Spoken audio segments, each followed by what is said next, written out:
আসসালামু আলাইকুম প্রিয় দর্শক, অন্য মঞ্চের আলাপচারিতায় আপনাদের সকলকে স্বাগত জানাচ্ছি।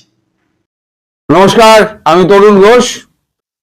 শেখ হাসিনা শেষ খবর যা পাওয়া গেছে, তার ডেট এখনো ঠিক হয়নি। ডেটটা ঠিক করতে আজকে আমাদের বিদেশ মন্ত্রী ডক্টর জয়শঙ্কর আর আমাদের এনএসএ অজিত দোভাল এবং ইন্ডিয়ান এয়ারফোর্সের যিনি চিফ, তিনিও যাচ্ছেন।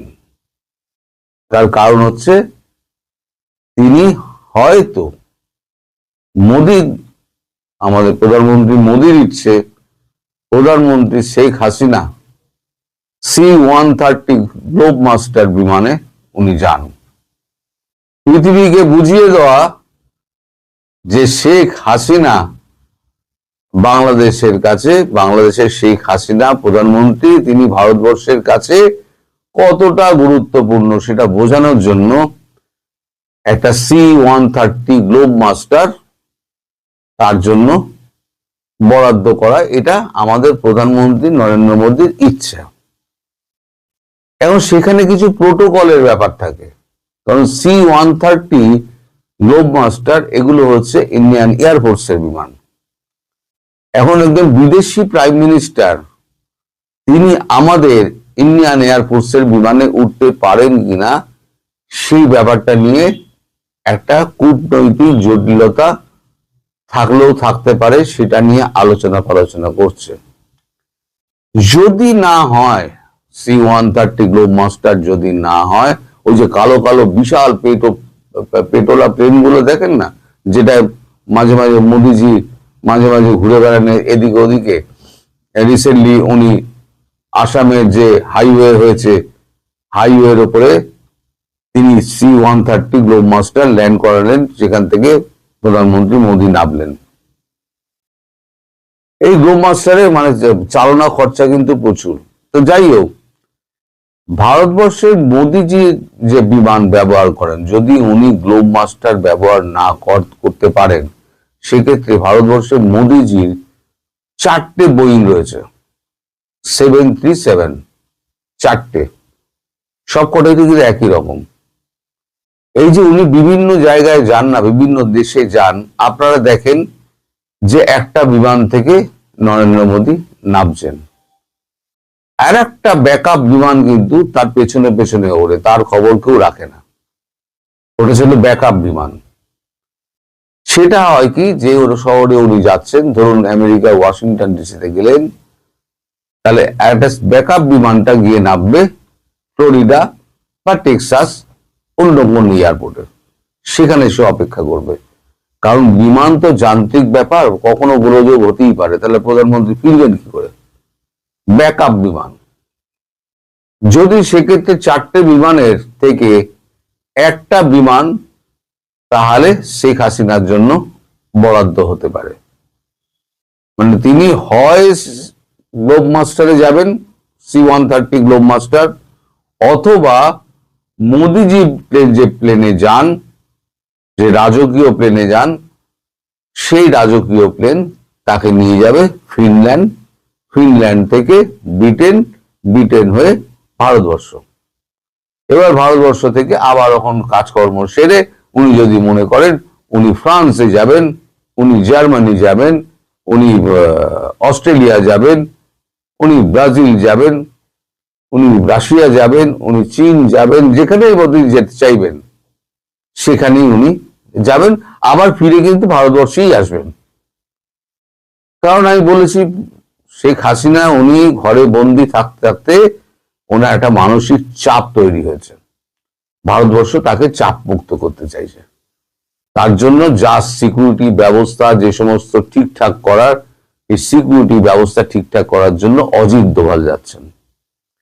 আর তিনি এই যে ফিনল্যান্ডে যাবেন, তার কিছু কূটনৈতিক কাজকর্ম রয়েছে, এবং তার দলীয় কিছু কাজকর্ম রয়েছে, এবং ব্যক্তিগত কিছু কাজকর্ম রয়েছে। আর ব্রিটেন সফরটা পুরোপুরি উনি পরিবারের সঙ্গে 7টা দিন কাটাবেন, এই হচ্ছে তার আপাতত প্ল্যান।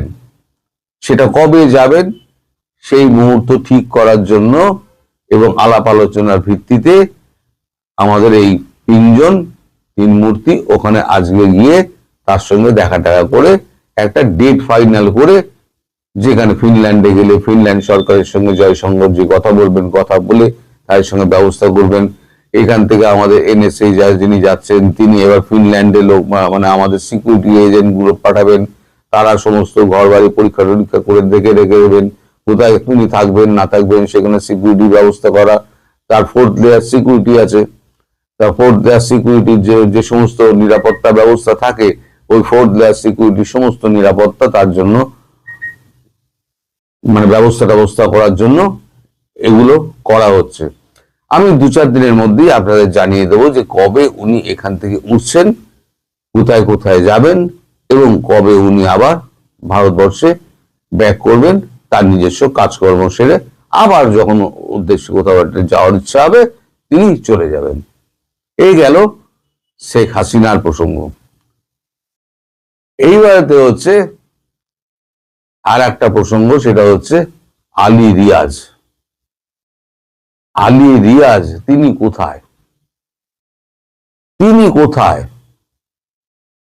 এই যে সংবিধান সংশোধনী করে তিনি যে একেবারে মানুষকে একেবারে ব্যতিব্যস্ত করে তুলেছিলেন, তাকে কিন্তু কোথাও দেখা যাচ্ছে না। একটা অসমর্থিত সূত্রে খবর পাওয়া যাচ্ছে বাংলাদেশের ডিজিএফআই বিএনপি নির্দেশে তাকে তুলে নিয়ে গিয়ে একটা সেফ জায়গায় গৃহবন্দী করে দিয়েছেন। তার মনে করুন শপথের দিন থেকে তাকে কিন্তু আর দেখা যাচ্ছে না। কারণটা কি জানেন? কারণটা হচ্ছে এই যে তারেক রহমানকে জোর করে ধমক দিয়ে ভয় দেখিয়ে তাকে দিয়ে হ্যাঁ করানো হয়েছিল। চাপে পড়ে তখন তারেক রহমান উনি হ্যাঁ বলে দিয়েছিলেন। পরবর্তীকালে তিনি আর ওই হ্যাঁ না এর কোনো প্রশ্নে তিনি যাননি। তিনি ভেবেছিলেন যে একবার ভোটটা হয়ে যাক, রেজাল্টটা দেখি, তারপর যা বলার বলবো।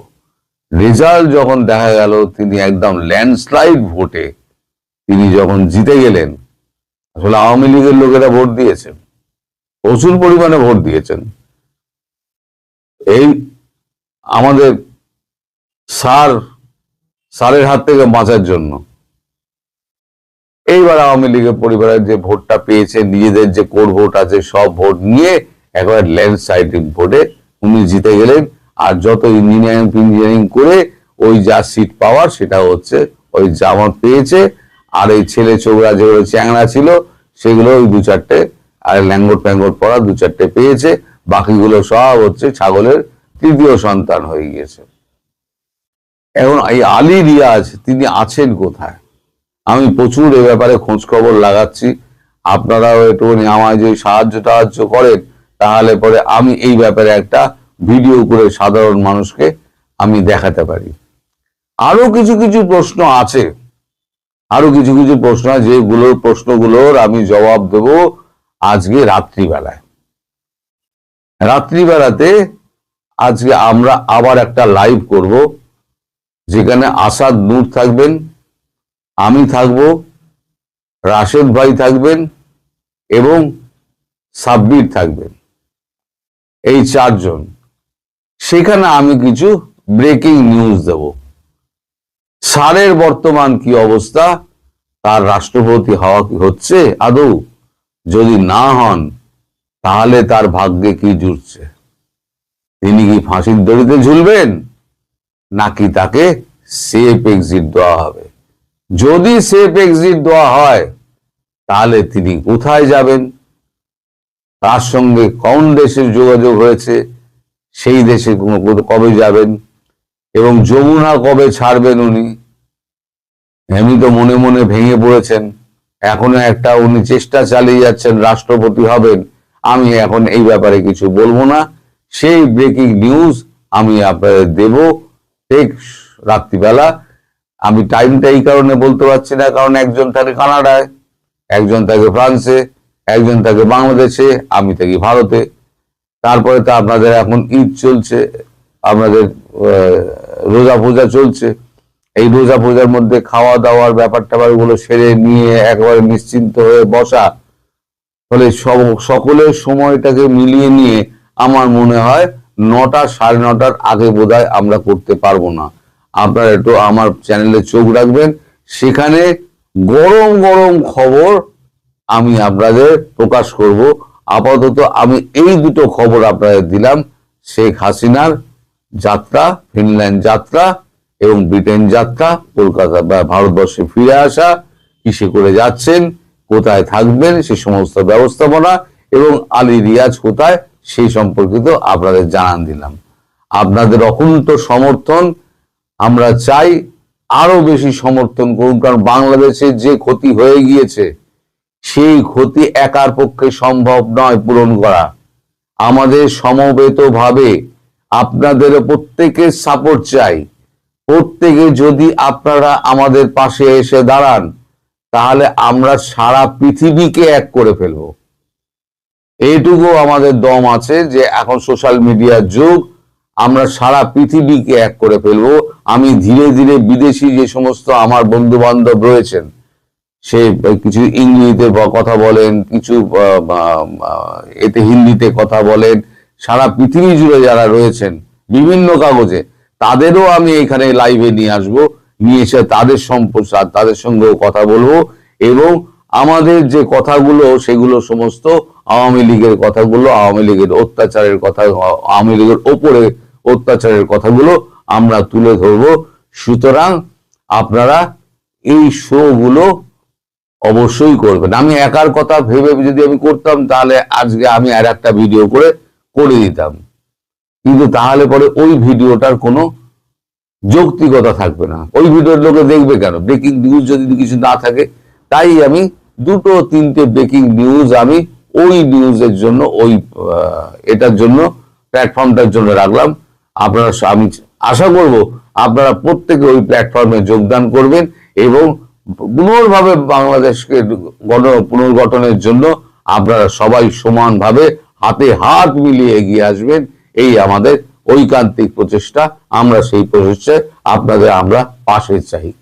সম্প্রতি যে 12ই ফেব্রুয়ারি নির্বাচনটি হলো, সেই নির্বাচনের মান নিয়ে আর কথা বলবো না, শুধু এটুকু বলতে চাই যে নির্বাচনের আগে দেশে বিদেশে এমন একটা ধারণা দেওয়া হয়েছিল যে এবার নিশ্চিতভাবে জামাতি ইসলাম ক্ষমতায় আসবে, এবং এমনকি এই ইলেকশনের আগে যারা দেশ থেকে ঘুরে এসেছে, বেশ কয়েকজনের সাথে কথা বলে দেখেছি যে ভাই এবার জামাত ক্ষমতায় আসবে। তারা অনেক রকমের পরিসংখ্যান দেখালো, অনেক কিছু দেখালো, সামাজিক যোগাযোগ মাধ্যমে তো একটা ঢেউ তুলেই ফেলেছে, একটা ন্যারেটিভ তারা প্রায় এস্টাবলিশ করে ফেলেছিল যে এবার জামাতি ইসলাম ক্ষমতায় আসবে। কিন্তু নির্বাচনে আপনারা দেখেছেন জামাতি ইসলাম এককভাবে সিট পেয়েছে 68টা, আর তাদের 11 দলীয় জোট সব মিলে তারা সিট পেয়েছে 77টা। ক্ষমতায় যাবে নিশ্চিত অবস্থার একটা দল যখন 77টা সিট পায় জোটগতভাবে, তখন তাদের এই ব্যর্থতার কারণ কি, এটি নিয়ে তাদের একটি মূল্যায়ন হচ্ছে সম্প্রতি, এবং আমি একটি সংক্ষিপ্ত রিপোর্ট পেয়েছি 4 পৃষ্ঠার। সেই রিপোর্টটা তারা নির্মোহভাবে নিজেদের রাজনৈতিক অর্জন এবং এই নির্বাচনী ফলাফলটাকে বিশ্লেষণ করেছে। যদিও জামাতের আমির বলেছেন যে তাদের সিট তিনি 4 গুণ বাড়িয়েছেন, কারণ স্বাধীন বাংলাদেশে জামাতি ইসলাম সর্বোচ্চ সিট পেয়েছিল 91 সালের সংসদ নির্বাচনে, 18টি আসনে তারা জয়লাভ করেছিল, আর এবার সে 18-র 4 গুণ প্রায় বলা যায় আর কি, 68টা সিট পেয়েছে, কিন্তু ক্ষমতায় তো যেতে পারেনি। তাদের এই আত্মমূল্যায়নের যে রাজনৈতিক রিপোর্টটা, সেখানে বলা হয়েছে যে জন্মের পর থেকে সর্বোচ্চ সুযোগ সুবিধা পেয়ে তারা এবার নির্বাচনে অংশগ্রহণ করেছিল। তাদের সরকারে তাদের লোক, প্রশাসনে তাদের লোক, 64টা জেলার ডিসিদের মধ্যে 50টার বেশি ডিসি তাদের মতের অনুসারী। সুতরাং তারা আর কখনো এরকম অনুকূল পরিবেশে নির্বাচন করেনি, কিন্তু সেই নির্বাচনটা তারা এতটা অনুকূল পরিবেশে করেছে। পাশাপাশি বাংলাদেশের বৃহত্তম রাজনৈতিক দল আওয়ামী লীগকে তারা এই নির্বাচনে অংশগ্রহণ করতে দেয়নি। শুধু যে নির্বাচন থেকে দূরে রেখেছে তা না, তারা আওয়ামী লীগের নেতৃত্বের একটা বড় অংশকে দেশের বাইরে পাঠিয়ে দিয়েছে। সুতরাং এদিক দিয়েও তাদের এই নির্বাচনে কিন্তু ব্যাপক অনুকূল পরিবেশ ছিল, কিন্তু দেখা গেল যে ফলাফলে তারা সেই মানে পজিটিভ সিচুয়েশনটাকে ক্যাশ করতে পারেনি। বরং এই সময় তাদের নেতাদের যে আচরণ, এক একজন নেতার কথাবার্তায় মনে হতো যে তারা ক্ষমতায় চলে গেছে।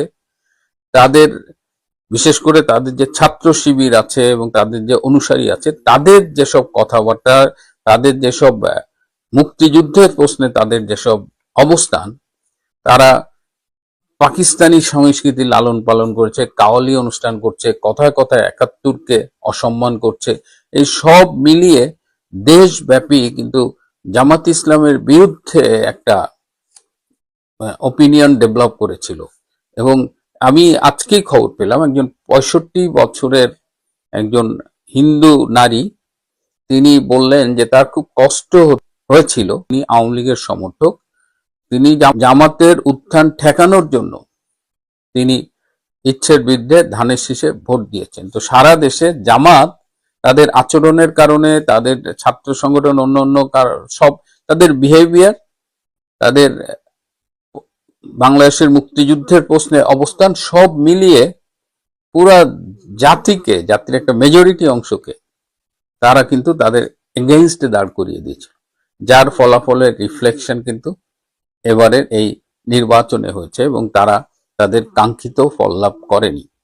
এবং তাদের এই বাড়াবাড়ি, মুক্তিযুদ্ধকে নিয়ে তাদের লুকোচুরি, ৭১-এ তাদের ভূমিকা, এইটার থেকে কিন্তু তারা বেরোতে পারেনি। যদিও জামাতের আমির নানানভাবে সেই জন্ম থেকে আজ পর্যন্ত যদি ভুল করে থাকি, যা যা ভুল করেছি সবকিছুর জন্য মাপ চাই, কিন্তু স্পেসিফিক ৭১ প্রশ্নে কিন্তু তারা স্পষ্ট করেনি এবং সেটার মাসুল দিয়েছে তারা, সেটার ফল ঘরে তুলেছে বিএনপি। যেহেতু নির্বাচনের মাঠে আওয়ামী লীগ ছিল না, সুতরাং বিএনপি এই মুক্তিযুদ্ধের বিষয়টা নিয়েই তারা কিন্তু অনেক এগিয়ে গেছে। বিএনপি অনেক পোলাইট অ্যাপ্রোচ ছিল, যেখানে জামাত খুব অ্যাগ্রেসিভ অ্যাপ্রোচ ছিল, মানুষ এটা পছন্দ করেনি। তো এখন জামাতের সর্বশেষ যে মন্তব্যটা, সেটা হলো যে এত অনুকূল পরিবেশে যদি আমরা নির্বাচনে জয়লাভ না করতে পারি, তাহলে ভবিষ্যৎ কি এই দলটা? এই মূল্যায়নে আরো বলা আছে যে তারা যে ৭৭টা সিট পেয়েছে জোটগতভাবে, তার মধ্যে ১২টা সিট তারা শেষ মুহূর্তে নেগোশিয়েট করে চেয়ে নিয়েছে। যেমন জামায়াতে ইসলামের আমির ডক্টর শফিক নির্বাচনে পরাজিত হয়েছিলেন, এনসিপির আহ্বায়ক মিস্টার নাহিদ নির্বাচনে পরাজিত হয়েছিলেন, সেখানে জয়লাভ করেছিল বিএনপির প্রার্থী কায়ুম। বিএনপির আরেক প্রার্থী, যিনি পরবর্তীতে টেকনোক্র্যাট কোটায় ক্রীড়া প্রতিমন্ত্রী হয়েছেন, মিস্টার আমিনুল হক, মিস্টার আমিনুল কিন্তু জয়লাভ করেছিল, তাকেও হারিয়ে দেওয়া হয়েছে। এরকম ১২টা আসনে ফোনের মাধ্যমে বিএনপির সাথে নেগোশিয়েট করে ফলাফল বদলে দেওয়া হয়েছে। তো এটা নিয়ে তারা কনসার্ন, তারা কিছুটা হতাশ এবং তারা মনে করে যে ভবিষ্যতে তো এরকম সিচুয়েশন নাও থাকতে পারে এবং সেক্ষেত্রে তাদের রাজনৈতিক ভবিষ্যৎ নিয়ে তাদের আরো চিন্তা ভাবনা করা দরকার। এদিকে গতকাল জাতির উদ্দেশ্যে প্রধানমন্ত্রী হিসেবে প্রথম ভাষণ দিয়েছেন তারেক রহমান। তার ভাষণটি প্রচারিত হবার কথা ছিল সন্ধ্যা ৬টার দিকে, কিন্তু ভাষণটি আলটিমেটলি প্রচারিত হয়েছে রাত ৯টা ৪৫ মিনিটে। আপনারা জানেন যে আজকে বাংলাদেশে রমজান শুরু হয়েছে, সুতরাং গত রাত থেকে তারাবির নামাজ শুরু হয়েছে। তো তারাবির নামাজের কাছাকাছি সময়ে এই ভাষণ সম্প্রচারটা অনেকেই প্রশ্ন তুলেছে এবং কেউ কেউ বলেছে যে এই দলে, এই সরকারে কেউ কি ছিল না যে একটু মনে করিয়ে দেওয়া যে রোজার দিন তারাবির এই সময়ে রাত ৯:৩০টায় ভাষণ প্রচারের খুব একটা ভালো সময় না, এটা নিয়ে কথা উঠেছে। এনিওয়ে, আমি বললাম আজকে যমুনায় ডক্টর ইউনূসের শেষ দিন, তিনি আজকে সন্ধ্যায় যমুনা ছেড়ে চলে যাবেন, তার ব্যক্তিগত বাসভবন আছে গুলশানে, সেখানে চলে যাবেন।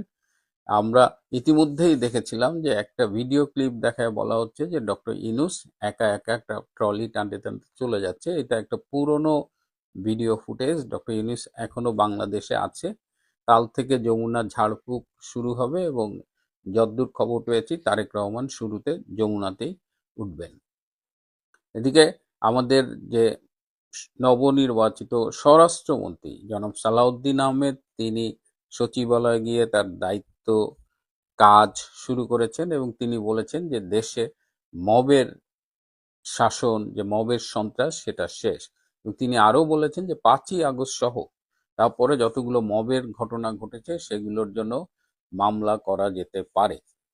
এই যে তিনি বললেন যে মবের সন্ত্রাস শেষ, তিনি যখন এই কথাগুলো বলছেন তখনই আমরা খবর পাচ্ছি বাংলাদেশের বিভিন্ন স্থান থেকে বিএনপির লোকজন সহ, এমনকি কোথাও কোথাও এই বৈষম্য বিরোধী ছাত্র আন্দোলনের সাবেক আহ্বায়ক বা তাদের চেলাপেলারা, তারা এখনো মব সন্ত্রাস চালিয়ে যাচ্ছে। এই যে নারায়ণগঞ্জে আওয়ামী লীগের অফিসে বোধহয় কেউ ব্যানার টানিয়েছিল, এর জন্য ছাত্র দলের নেতা জাকির, যাকে অনেকে সন্ত্রাসী জাকির বলে থাকে, তার লোকজন গিয়ে মব সন্ত্রাস করেছে, যারা এই আওয়ামী লীগ অফিসে গিয়ে ব্যানার বা পতাকা উড়িয়েছিল।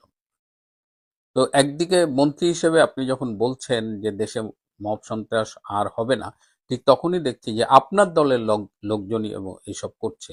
এবং সম্মানিত স্বরাষ্ট্রমন্ত্রীকে আমি একটু স্মরণ করিয়ে দিতে চাই যে এইসব সন্ত্রাসী জাকিররা যদি প্রশ্রয় পেতে থাকে তাহলে আপনাদের জনপ্রিয়তা হারাতে কিন্তু খুব বেশি সময় লাগবে না।